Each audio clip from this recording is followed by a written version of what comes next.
Buen día, mi nombre es José Ricardo Barraza Pava. Mi ID es 174691. Estoy actualmente cursando la carrera de médico cirujano. El propósito de este video es explicar mi artículo académico que lleva por título La enseñanza médica y sus prácticas inhumanas. Como podrán inferir por el nombre, el artículo tiene como tesis que la enseñanza médica está basada y está repleta de actos inhumanos y antiéticos. Actos que inevitablemente dañan la salud mental de los médicos de pregrado, de posgrado y todos los médicos que estén en formación. Para defender mi tesis, propongo 3 objetivos. El primer objetivo es aquel en el que busco entender, esclarecer y explicar cómo, quiénes y por qué se permite la violencia en el ámbito médico. Una vez entendiendo cómo es que se da la violencia en la enseñanza médica, busco entender las consecuencias de dicha violencia en la salud mental de los estudiantes de medicina. Es decir, ¿tienen adicciones? ¿Sufren depresión? ¿Sufren de ansiedad? Y si sí, ¿en qué porcentaje lo hacen en comparación a estudiantes de otras carreras? Por último, busco entender si es que México es el único país que sufre de este problema. ¿Es acaso este método de enseñanza el único que es factible para formar médicos capaces? Para responder a esta pregunta, busco comparar los mecanismos de enseñanza en el ámbito médico de otros países. ¿Todos tienen el mismo mecanismo de enseñanza? ¿Todos acuden a la violencia para formar médicos? Y si no es así, quiero entender qué otro mecanismo usan y si es que México puede aplicarlo para erradicar estas actividades de violencia y abuso en contra de estudiantes. La verdad es que es una problemática de la cual se habla muy poco. Y se habla muy poco no porque no sea relevante, sino porque la información que se tiene acerca de esta es muy limitada. La información es muy limitada porque los médicos no se quejan, no dicen nada, no presentan ningún malestar. ¿Por qué? Porque tienen miedo. Los médicos tienen miedo de decir lo que sienten, presentar quejas, porque si lo hacen, los médicos de arriba, los docentes, los profesores, aquellos que tienen una jerarquía más alta que ellos, los van a callar y habrá represalias en contra de ellos. Es por esto que yo creo que este es un tema que debe ser abordado.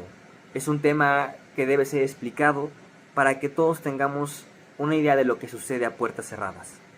Así, todos teniendo una idea, podemos empezar a buscar soluciones para este problema.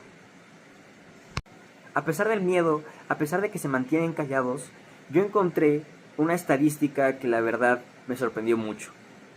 En un estudio que se realizó hace aproximadamente 5 años, resulta que el 87% de los residentes han presentado o han vivido algún tipo de violencia y abuso en su vida escolar. El 87% no está muy lejos del 100%. La mayoría de los estudiantes han vivido alguna forma de abuso. Es por eso que yo creo que esta es una problemática que de verdad se debe comentar, platicar y discutir. Así pues, entendemos que la gran mayoría de los estudiantes de medicina han vivido algún tipo de abuso. Que tanta gente haya vivido abuso es un problema en sí, pero no es el único problema. También las consecuencias que trae consigo vivir esto son muy graves. Por ejemplo, estadísticas mencionan que la sintomatología de ansiedad, depresión y conductas suicidas es muchísimo más prevalente en los estudiantes de medicina que en la población general. Asimismo, el consumo nocivo de alcohol, tabaco y sustancias no controladas es muchísimo más prevalente en los estudiantes de medicina que en la población general. Y esto no es coincidencia. Se puede relacionar las cantidades de abuso y violencia que viven los médicos con estas conductas, con estos datos. Y a lo mejor se podrán preguntar, ¿acaso es necesario esta violencia para formar médicos capaces? En base a lo que se investigó durante la redacción de este artículo, creemos fielmente que la respuesta es que no.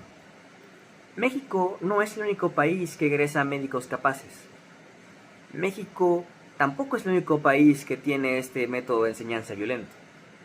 Pero resulta que hay países que sí, que egresan médicos capaces, que sí, que tienen un método de enseñanza que no es violento, o al menos no tanto como en México.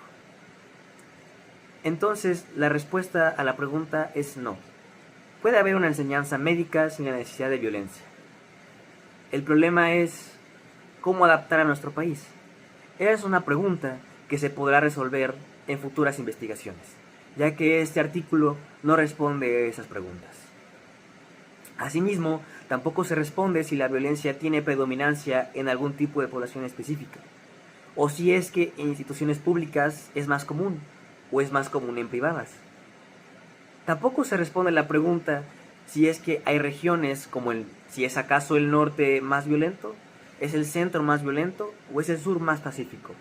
Esas preguntas dan cabida a otra investigación, ya que en esta esas preguntas no serán resueltas.